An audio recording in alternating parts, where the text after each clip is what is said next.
Hey everybody, I want to say thank you to all my subscribers, my followers, and everybody who has been supporting the channel. Thank you guys so much. Love you. Let's jump into it. Hit the intro. Welcome everybody back to Boost in Motion, guys. Good morning, good afternoon, and good night. Thank you.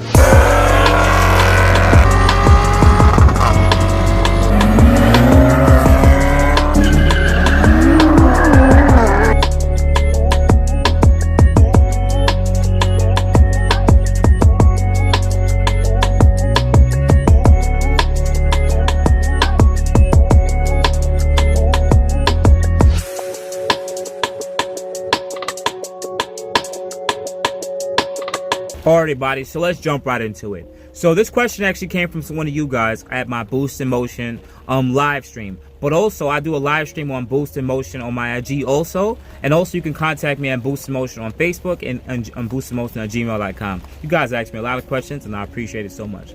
So anyway, I made this video because there are different style of rotors on the market. I'm surprised I never made a video about it because I've had majority of all the rotors that I'm going to speak about in this video, except for two-piece rotors. But I will speak on it from other people's experience that has had them or have them currently. So let's jump into it. There's different type of rotors that we can get on the market right now. You have the OEM blank style rotors that usually come from factory. We also have drilled rotors that they usually just drill right through the rotor, however process they do it. 3, they have slotted rotors. That's pretty much an indentation on a rotor surface. And 4, I would say it's rotor dimples. Usually they like drill slight dimples into the rotor. It's just like having slotted, so I would compare them just to slotted rotors. And finally, not finally, but drill and slotted used together.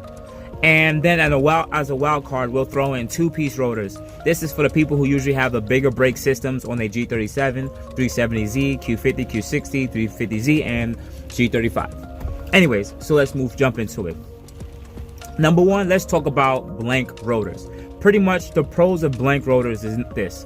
1, they're usually the cheapest to get because they're the easiest to get. You can go to Advanced Auto Parts, AutoZone, any parts store, and they usually would have these rotors in stock depending on what car you have. Throw them on, easy, call it a day, that's it. Second benefit is it usually has the most amount of surface area. Usually when you have the most amount of surface area, that means that the brake pad could contact majority of the metal area, and it usually would give you the most amount of contact patch. That's it. That is the benefit of it. And also on top of that, with OEM rotors, you also have the most amount of metal surface area, or just metal in the rotor itself. Usually this applies to the heat cycling the rotor goes through while going through high performance braking and braking and cornering, where you're going to be modulating the brakes. So those are usually the pros. Now the cons of having this type of brake system is, with this heat cycling, there's only but so much heat it can take for the amount of metal that's in the rotor itself. Usually when you go to too much hot temperatures, the rotors would actually start to warp over time. Yes, rotors actually do warp. And by them warping, that's usually that when you have the brake pedal pushing back at you when you're pressing on it. And it's not because your brake pads are going away. No, the rotor actually deforms and starts to become wavy on the surface. So that's one of the downturns about having majority of rotor surface, because the whole rotor itself was to start to deform depending on how much heat it goes through. Also, another disadvantage, I don't really see much other disadvantage of going with OEM other than usually they're the heaviest because it has the most amount of metal surface. So I would say that's the disadvantage. Now let's move over to drilled rotors. Now, the advantage of drill rotors, I would say, is they usually have better cooling. That's just from what engineers have said, from what I read. In my own personal opinion, from my Maximus to my G days, I didn't really necessarily say that I noticed a difference in having drill rotors. Reason being is I never went like autocrossing or went to an actual full-fledged racetrack, but because I usually always went with a more higher temperature brake pad anyway, or that's pretty much what I always did. So I'm not necessarily saying it's better, but from an engineering point of view, from what they have stated through their tests, usually drill rotors usually are a lot better at releasing a lot of the excess gas. So pretty much when the rotor and the brake pad touch each other, they still go through some kind of combustion or heat heated combustion where the pad material touches the rotor. Now the gases are going to be between or any carbonate's going to be between that rotor and that brake pad. So what happens is, because of these holes, it allows those gases to release, and those allows little pockets on the rotor and brake pad surface to be a little cooler, which necessarily should translate to better braking and consistent braking over time. So if you brake once, you'll be good. If you brake twice, third and fourth, yes, your brake pads will heat up a lot quicker, but compared to a stock rotor with just a rotor surface, the drill should actually perform better than just a regular blank rotor over time. The next benefit I would say is they're slightly lighter. It could be from what I can see, maybe 1 to 2 pounds, depending on how much metal metal they remove from the rotor. But I will leave that as that. That's it. The disadvantages, depending on the company, usually they're more expensive. 1, 2, because you're removing more metal and you're drilling right through the rotor, you're messing up the structural integrity of the rotor itself. So I've had drilled rotors that had cracked on me back in my Maxima days. Not because they were cheap, but I did beat on the car a lot. I did a lot of ratchetness, and they did just crack over time. Yes, some people would say it could come down to the process of how they had it drilled, because sometimes you can have rotors that are drilled straight through, and you could also have rotors that are dimpled and then drilled, which is the more proper way of having the rotor surfaces drilled. That I would say is the disadvantages. Other than that too, they also still go through warping, because they're still going to go through a specific amount of heat cycling. It's just something that's going to happen. Also, on top of that, from what I noticed too, is the more, depending on the brake pad you use, the holes actually could fill up with brake pad material. That has happened to me and some of my friends when we did have drilled rotors only.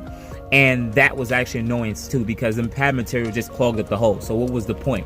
And also you're losing, and it's still an open hole in the rotor, so you're actually still kind of scraping away more brake pad material over time. That's what I've noticed. All right, now let's move to slotted rotors. What I would say about slotted rotors as a positive about slotted rotors is you still have the majority of the surface material. Also on top of that, from an engineering point of view, from what I read, they have stated that because it's slotted, it actually gets to clean away a lot of the excess material from the brake pad off, so that you always have like a clean run onto the rotor face, which I get, that makes sense. But what I noticed on my car is that it took away a lot of the brake material, so I had to change my brake pads a lot more often, and I really didn't like that. And also, at least in my own personal experience, I noticed that when it had the slotted material, I would hear the brake pad a lot more, because I believe that edge, that beveled edge on the rotor, would actually still contact the metal, because I usually use a more higher friction brake pad. If you have like a more ceramic or organic brake pad, I would understand with less metallic materials, because it probably won't make the noise. But at least for me, because I had a more semi-metallic or metallic brake pad, it always gave me that noise depending on how hard I pressed the brake, and I really didn't like that. So that, I would say, that would be the benefit. I mean, well, that's not necessarily a benefit, but that's actually not a benefit to go more into not being a benefit, because yes, you could get noise from, depending on the brake pads you have. You do lose brake life depending on the amount of braking, and to be quite honest, I don't really see the sense of getting that over a regular rotor, a blank rotor, because yes, you get a cleaner surface, but you also sacrificing that for the life of your brake pad. I didn't really see the sense in that, but some people may see it depending on the type of driving they're doing. Now let's move over to drilled and slotted.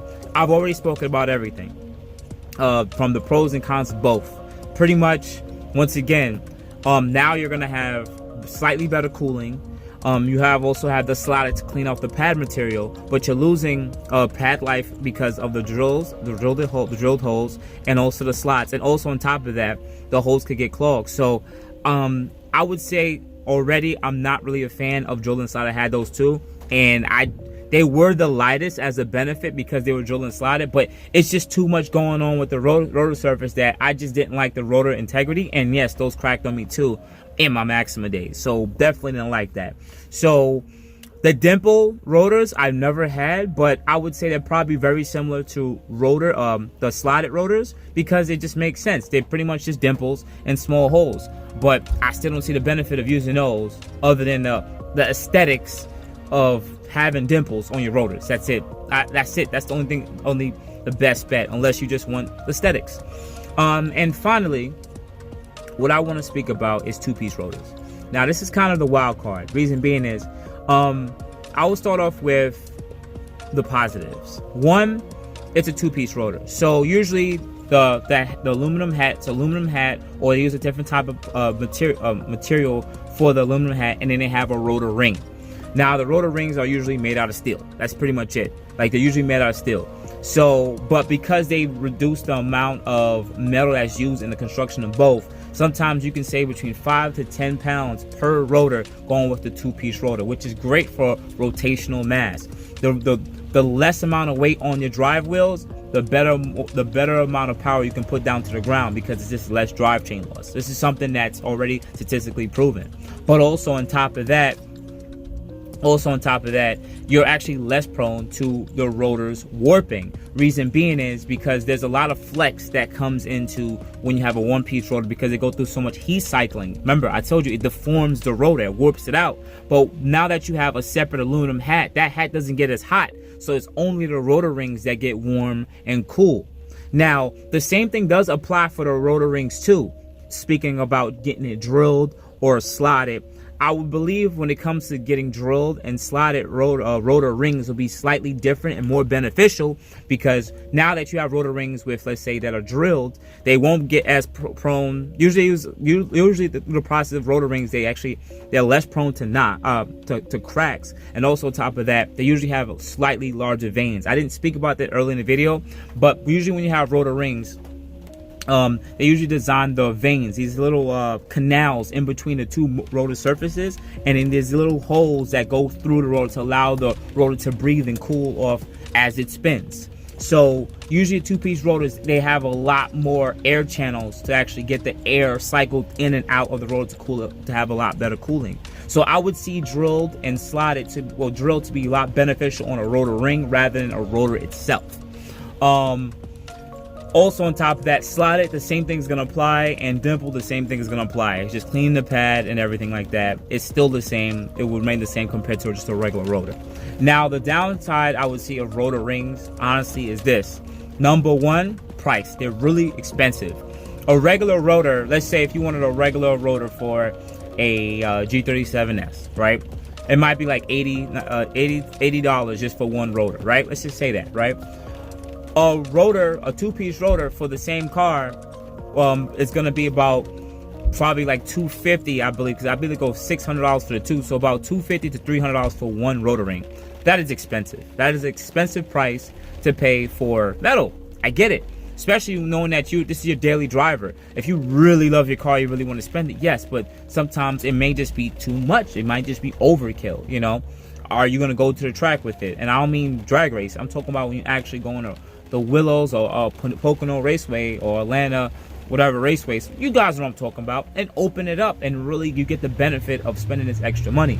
So I didn't really see the sense in spending that extra money for two-piece rotors. That's why I haven't had them yet. Also, on top of that, from what I have read, yes, depending on how rotor rings have been installed, there is a installation error. They have to be bolted and torqued properly. If they're not bolted and torqued and rechecked for this over time, yes, these bolts could come loose and your rotor's rings could actually fall off. Doesn't happen commonly, but it is insane knowing that this could happen because of an installation error. Regular rotors, you just put it on and make sure you put the lug nuts back on tight enough. Rotor rings, you gotta put them on, you gotta torque and tighten and torque them off the car, then put them on the car, and then do your regular procedure. So yes, that's another thing that can fail. Also on top of that, though, really, also, yeah, gotta speak about this now. Yeah, I can also speak about this too. I would say as the last downfall when it comes to two-piece rotors, it's just replacing them. It still comes down to the price. You have to replace them. They're still gonna have the same amount of life, like tens of thousands of miles they may last, but when you replace them, once again, it's gonna be like $200 a ring. So I still don't see the benefit on getting that over regular rotors for daily use. So to finally cascade this whole video into just one. Most of you guys are gonna ask me, so Boost, which one do you really recommend? I want to change my rotors. It's time to change. Should I just get blanks, 2-piece, blah blah blah blah blah blah? To be honest, guys, if you're doing 95 to 99% of regular daily driving, you're not opening this car. I'm not talking about you're not putting down this car. I'm talking about not pushing this car to its level at almost all the moments. Just get regular rotors. If you want to go with something more aesthetically pleasing, you can go with dimpled rotors. I don't know if they still too much on the market for this specific model car, but dimpled rotors look pretty nice. But I highly doubt they add that slotted sound that I was running into, but because it could deal with the pad I have dealt with. If you really want, after that, I would say just the regular slotted.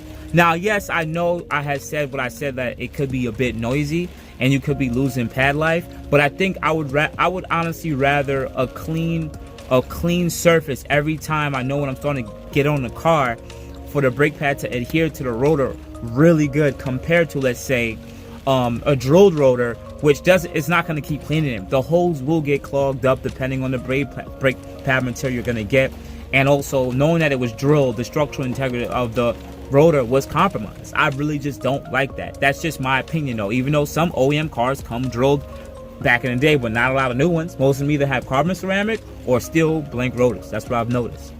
So finally, what about 2-piece rotors, Boost? Should I just get 2-piece rotors if I just, I love my car, I want to buy the best components for it, and I also just want to have a better braking feel and regain some power? To be honest, guys, I believe it's definitely worth the investment for it, but understand, that it is still expensive. Yes, you got the rotors. Yes, the car's going to feel a bit more lighter and athletic, but you know what? As people like to jump on me and sit there and say, Boost, you like to cry twice. I've cried twice a lot of times back in the day, and I've definitely went through my ins and outs, and I got to sit there and say this. That's why I'd rather go with OEM rotors, because I'm just going to cry. I'm not crying at all. Just put the OEM rotors on and get better brake pads. That's it. Just better brake pads. Better brake pads give me better brake performance, and that's it. Rotors, I believe, are definitely important, but I believe that they're that extra step that if you're a track car, get it. If you're not, just a really decent brake pad, and that's it. But otherwise than that, guys, I just want to bring this video to a close. I hope it was kind of a long video, and I just wanted to just talk about my different experience and from what I've experienced, and also from what I've read and know about different rotors on it. If you think I'm wrong about anything, definitely comment below. If I missed something, definitely comment below. This video is just for the internet and for the people who just made this need to give some kind of a direction on what they will or will not like to get. So otherwise than that, guys, you know what to do. Contact me at boostinmotion IG and Facebook, and boostinmotion@gmail.com. You guys have a good morning, good afternoon, good night. Thank you, guys. Check the outro. Appreciate it. Check my merch below. Thank you. Thank you, everybody, for watching. Do appreciate you guys. Love you guys very much. You can also check out the 2 links I posted for some of my other videos. Also, on top of that, if you want to purchase some Boost in Motion merch, definitely check the link that I posted also. And finally, if you've been watching all my videos and you enjoy them, please hit the link to subscribe to my YouTube channel. Thank you. Thank you.